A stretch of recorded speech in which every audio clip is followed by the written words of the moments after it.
안녕하세요. 오늘 여러분과 함께 깊이 탐구해 볼 주제는 바로 교류, AC 회로의 세계입니다. 여러분께서 보내주신 그 전기기능사 필기 문제풀이 자료들, 이걸 바탕으로 할 건데요. 교류 회로의 핵심 요소죠. 저항 R, 코일 L, 그리고 콘덴서 C. 이 세 가지가 주파수와 전압 변화에 따라서 어떻게 각자 다르게 반응하는지 그 원리를 좀 파헤쳐 보겠습니다. 네, 복잡해 보이는 수식들 그런 게 좀 나오긴 하는데 너무 걱정 마시고요. 이 자료들 속에서 핵심 원리만 쏙쏙 뽑아서 마치 저희 둘이 옆에서 얘기하듯이 쉽고 재미있게 풀어드릴게요. 이번 시간을 통해서 여러분은 이 세 부품의 개성 넘치는 특징들 이걸 확실히 이해하고 또 교류회로 분석의 기초도 다지실 수 있을 겁니다. 자, 그럼 본격적으로 시작해 볼까요? 네, 반갑습니다. 정말 흥미로운 자료들을 보내주셨어요. 이게 교류회로 이해의 진짜 핵심이거든요. 바로 이 RLC 소자들이 주파수에 따라서 저항처럼 보이는 특성이 있잖아요. 우리가 리액턴스라고 부르는 거. 그게 어떻게 달라지는지, 그리고 그게 결국 전류 흐름에는 또 어떤 영향을 미치는지 이걸 아는 게 정말 중요합니다. 네, 보내주신 문제풀이들을 쭉 보니까 그냥 공식만 외우는 게 아니라 전압이랑 전류 관계, 특히 주파수를 바꿨을 때 전류가 어떻게 반응하는지 그걸 보고 회로 속 부품이 뭔지 알아내는 거. 그런 단서를 찾는 과정이 잘 나와 있더라고요. 좋습니다. 그럼 제일 기본이 되는 소자, 저항, R부터 한번 차근차근 보죠. 보내주신 자료 중에 6201번 그리고 6202번 문제, 이걸 보면 교류 전압이 주어졌을 때 저항만 있는 회로의 순간 전류값, 그러니까 순시 전류 구하는 거잖아요. 네, 풀이를 보니까 우리가 직류 회로에서 많이 썼던 거, ohm의 법칙, I는 VR, 이게 교류 저항에서도 그냥 기본적으로 똑같이 쓰이네요. 맞습니다. 정확해요. 순수 저항만 있는 회로의 가장 큰 특징이라면 역시 전압하고 전류의 위상, 이게 같다는 거죠. 쉽게 말해서 전압 파형이 이렇게 최고점을 찍을 때 전류 파형도 그 순간 똑같이 최고점을 찍고 전압이 0이 되면 전류도 같이 0이 되고 정말 발맞춰 걷는 것처럼 딱딱 동기화돼서 움직입니다. 그리고 여기서 절대 놓치면 안 되는 핵심, 저항값 자체는요. 교류 주파수가 11Hz든 1000Hz든 주파수가 아무리 바뀌어도 그 값은 안 변해요. 자료 6206번 해설에도 나와 있죠. 저항 R에서 I는 VR로 전류는 주파수와 관계가 없다. 딱 이렇게 명확하게요. 저항은 주파수 변화에 그냥 묵묵히 자기 값을 지키는 어떻게 보면 제일 예측하기 쉬운 소자예요. 아, 그렇군요. 저항은 주파수 영향 안 받고 전압이랑 전류는 항상 같이 움직인다. 네, 이 두 가지가 저항의 핵심이네요. 명확하게 이해했습니다. 자, 그럼 이제 조금 더 재미있는 소자, 코일, 다른 이름으로 인덕터, L이죠. 이걸로 넘어가 볼게요. 자료 6203번 문제를 보니까 코일의 교류 전압을 딱 걸었을 때 유도 리액턴스라는 걸 계산하라고 하네요. 이 유도 리액턴스, 이게 정확히 뭔가요? 네, 코일 인덕터. 이건 근본적으로 전류가 변하는 걸 싫어하는 성질이 있어요. 이 성질을 우리가 인덕턴스, L이라고 부르죠. 왜 변화를 싫어하냐? 전류가 변하면 코일 주변의 자기장이 변하잖아요. 그럼 이 자기장 변화를 억제하려는 쪽으로 코일 스스로 전압을 만들어내거든요. 근데 교류는 어때요? 전압 전류 크기랑 방향이 계속 주기적으로 변하잖아요. 코일 입장에서는 이 끊임없는 변화가 상당히 귀찮은 거죠. 그래서 이 변화에 저항하려는 작용을 하는데 이게 교류 회로에서는 마치 저항처럼 전류 흐름을 방해하는 효과로 나타나요. 이걸 특별히 유도 리액턴스, XL이라고 부르는 겁니다. 유도라는 이름이 붙은 것도 자기유도 현상 때문에 생기는 저항 성분이라서 그래요. 아하, 약간 전류가 변하려고 하면 코일이 잠깐만 하고 이렇게 막아서는 느낌. 그래서 교류처럼 계속 변화하는 전류에는 저항처럼 작용한다. 흥미로운데요? 그럼 이 유도 리액턴스 크기는 어떻게 정해지나요? 유도 리액턴스, XL의 크기는요, 두 가지 요인이 결정해요. 첫째는 코일 자체의 고유한 성질, 인덕턴스, L값. L이 클수록 전류 변화를 더 세게 막으니까 XL도 커지고요. 둘째는 바로 교류의 주파수, F입니다. 주파수가 높다는 건 단위 시간당 전류 변화가 더 빠르고 자주 일어난다는 뜻이잖아요. 코일은 이 빠른 변화에 더 강하게 저항하게 돼요. 그래서 주파수 F가 높을수록 유도 리액턴스 XL도 비례해서 커집니다. 이 관계를 식으로 딱 표현한 게 자료 6203번 풀이에 나오는 공식 XL 이퀄 2파이FL입니다. 여기서 2파이는 각 주파수 오메가는 2파이F를 뜻하고요. 그 문제에서는 주파수 F가 60Hz, 인덕턴스 L이 0.01헨리일 때 XL 이퀄 2파이 곱하기 60 곱하기 0.01 해서 약 3.77옴 이런 유도 리액턴스 값을 얻었죠. 그렇군요. XL 이퀄 2파이 FL, 주파수 F랑 인덕턴스 L에 정비례한다. 이 공식이 핵심이네요. 그럼 주파수가 2배가 되면 유도 리액턴스도 2배가 되고 코일은 전류를 2배 더 잘 막게 된다는 거군요. 그럼 전류 계산은 어떻게 해요? 6204번 문제를 보니까 코일에 흐르는 전류 구하라고 하는데 풀이를 보니 먼저 XL 이퀄 2파이 FL 이걸 계산하고 그다음에 그냥 오메 법칙처럼 전압 V를 이 XL 값으로 나눠서 전류 IL 이퀄 VXL 이렇게 구하네요. 네, 정확하게 보셨어요. 교류 회로에서 코일 전류 계산할 때는 직류 저항 R 대신에 교류에 대한 저항 성분인 유도 리액턴스 XL을 써서 오메 법칙이랑 비슷한 형태 I 이퀄 VXL로 계산하는 겁니다. 그리고 여기서 또 하나 아주 중요한 코일만의 특징이 있어요. 바로 위상 관계인데요. 아까 저항은 전압 전류 위상이 같다고 했죠? 네네. 근데 코일에서는 전류 위상이 전압 위상보다 뒤처집니다. 이걸 우리가 지상 전류라고 불러요. 지상, 레깅. 이상적인 코일, 그러니까 내부 저항이 전혀 없는 순수 인덕터라면 전류가 전압보다 정확히 90도, 라디안으로는 파이 오버 2만큼 늦게 나타나요. 90도 뒤처진다? 왜 하필 90도일까요? 그리고 뒤처진다는 게 구체적으로 어떤 의미죠? 혹시 비유를 좀 들어주실 수 있을까요? 좋은 질문이에요. 왜 90도냐면 코일이 에너지를 자기장 형태로 저장하는데요. 이 과정에서 수학적으로 보면 전류가 0일 때 전압 변화율이 최대가 되고 전류가 최대일 때 전압 변화율이 0이 되는 관계가 생겨요. 이 에너지 저장하고 방출하는 과정에서 전압이랑 전류 사이에 딱 90도의 위상차가 발생하는 거죠. 비유를 들자면 그네 미는 걸 생각해 볼까요? 네, 그네요. 저항회로는 그네가 가장 높이 올라가는 순간에 맞춰서 정확히 같은 타이밍에 딱 밀어주는 거예요. 전압과 전리의 동기죠.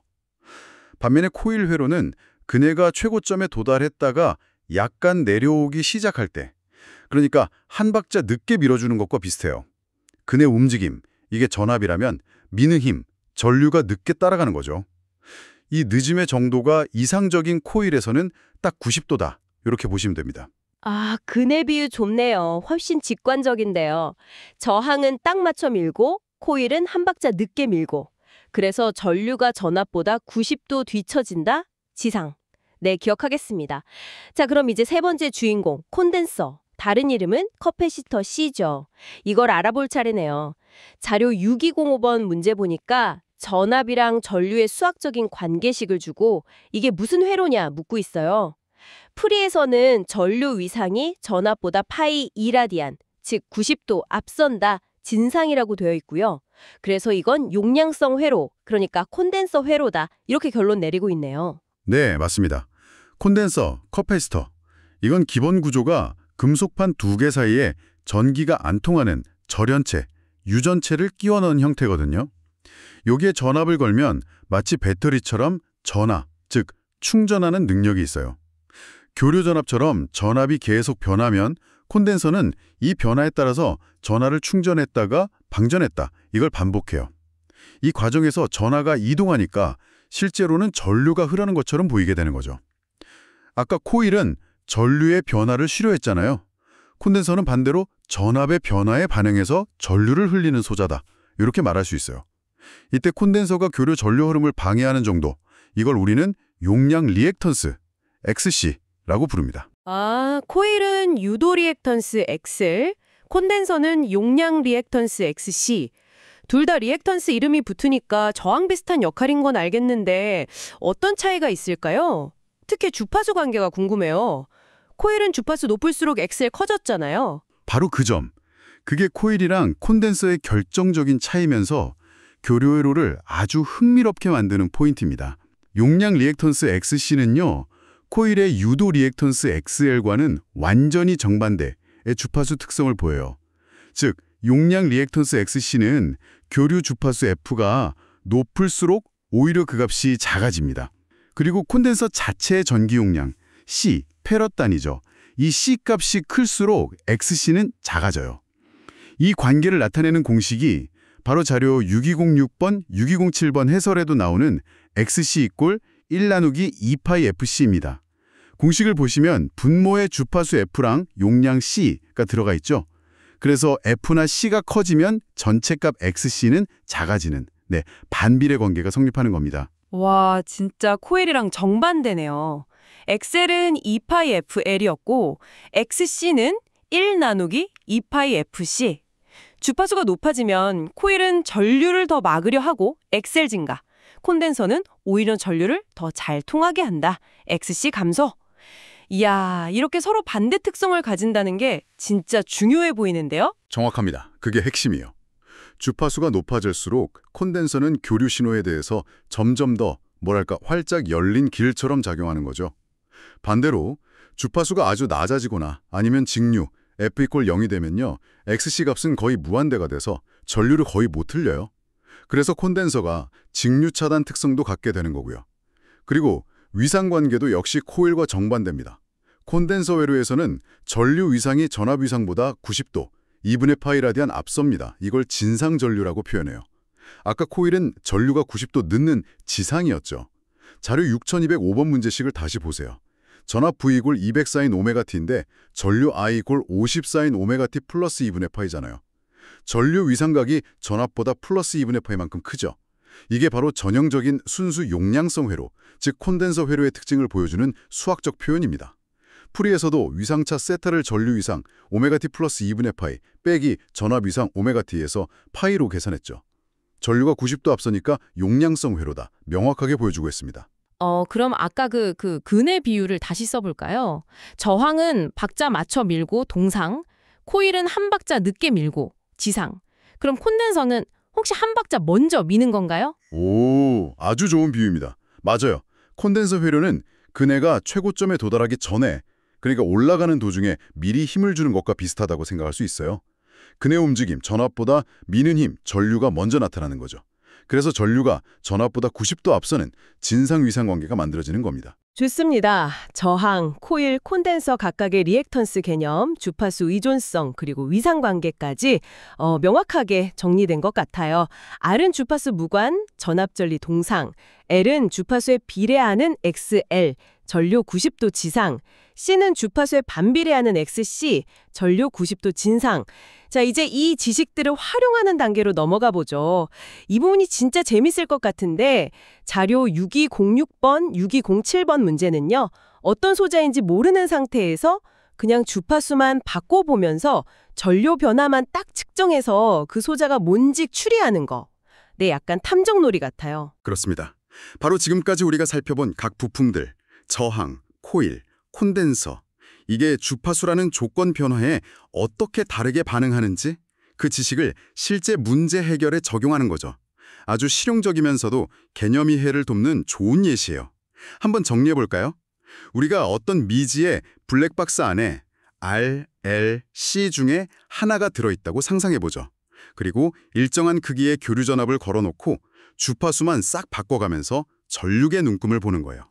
자, 만약에 저항 R이라면 주파수를 2배로 하든 10배로 하든 저항 R값 자체가 안 변하니까 오음의 법칙, I는 VR에 따라서 전압 V가 일정하면 전류 I는 변하지 않겠죠. 주파수를 바꿔도 전류계 바늘이 꿈쩍도 안 한다. 아하, 이 안에는 저항이군 하고 확신할 수 있는 거죠. 다음, 만약 코일이라면 유도 리액터스 XL은 2파이 FL이니까 주파수 F랑 XL은 정비례 관계죠. 만약 주파수를 2배로 높이면 XL도 정확히 2배가 돼요. 그럼 전류 I는 VXL은 어떻게 될까요? 분모가 2배 됐으니까 전류는 정확히 절반, 2분의 1로 줄어들겠죠. 자료 6207번 문제가 딱 이 상황이에요. 주파수 2배로 했더니 전류가 반으로 줄었다. 아, 이건 전형적인 코일, 인덕터의 특징입니다. 해설에도 명확히 나와 있죠. 주파수를 2배 증가시키면 XL 값도 2배 증가해서 전류가 2분의 1로 감소한다.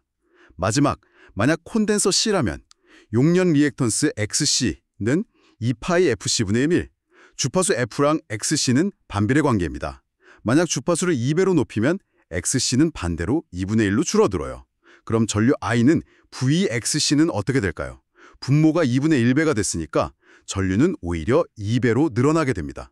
자료 6206번 문제가 바로 이 경우죠. 주파수를 2배로 높였더니 전류가 2배로 증가했다. 이건 전류와 주파수가 비례관계, I는 VR을 의미하고 이건 콘덴서만이 보여주는 독특한 특징이에요. 따라서 이 블랙박스 안에는 콘덴서가 들어있다, 이렇게 결론 내릴 수 있는 겁니다. 와, 이건 진짜 놀라운데요.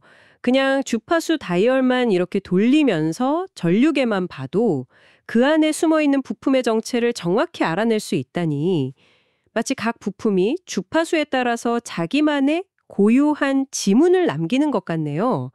와, 회로 분석의 기본 원리가 이렇게 실용적인 탐지 기술로 이어질 수 있다는 점이 정말 매력적입니다. 자, 오늘 우리는 여러분께서 공유해 주신 전기기능사 필기 문제풀이 자료 2창을 통해서 교류 회로의 핵심 배우들, 저항, 코일, 콘덴서가 주파수라는 무대 위에서 얼마나 다르고 또 개성 넘치게 춤을 추는지 함께 확인했습니다. 네, 저항은 주파수에 둔감하게 제자리를 지키고 코일의 유도 리액턴스 XL은 주파수가 빨라질수록 커지면서 전류를 막아서고 콘덴서의 용량 리액턴스 XC는 반대로 주파수가 빨라질수록 작아지면서 전류를 더 잘 통하게 한다는 거, 그 핵심적인 차이를 명확히 이해할 수 있었어요. 그리고 이 독특한 주파수 응답 특성을 이용하면 진짜 탐정처럼 미지의 회로 소자를 식별해낼 수도 있다는 실용적인 통찰까지 얻었습니다. 맞습니다. 오늘 우리가 같이 깊이 파고든 저항 R, 유도 리액턴스 XL, 용량 리액턴스 XC의 개념, 그리고 그것들의 주파수 의존성, 또 위상관계, 이런 것들은 단순히 이 개별 부품의 특성을 이해하는 걸 훨씬 넘어서요. 이 원리들은 앞으로 여러분이 만나게 될 더 복잡한 RLC 직렬 병렬 회로나 특정 주파수만 통과시키거나 막는 필터 회로, 라디오 튜닝 회로, 통신 시스템 같은 수많은 전기전자 시스템을 분석하고 설계하는 데 있어서 정말 가장 기본이 되는 그야말로 주춧돌 같은 지식입니다. 네, 오늘 나눈 이야기들이 여러분의 지식체계에 단단한 기초를 더하고 앞으로도 심오한 전기전자 분야를 탐구해 나가시는데 든든한 디딤돌이 되었기를 진심으로 바랍니다. 그럼 오늘 탐구를 마무리하면서 여러분께 생각할 거리 하나를 던져드리고자 합니다.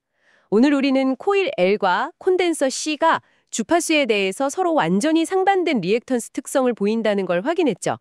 하나는 주파수가 높아질수록 저항처럼 더 강하게 막으려 하고 XL, 다른 하나는 주파수가 높아질수록 오히려 길을 더 활짝 열어주려 하고 XC.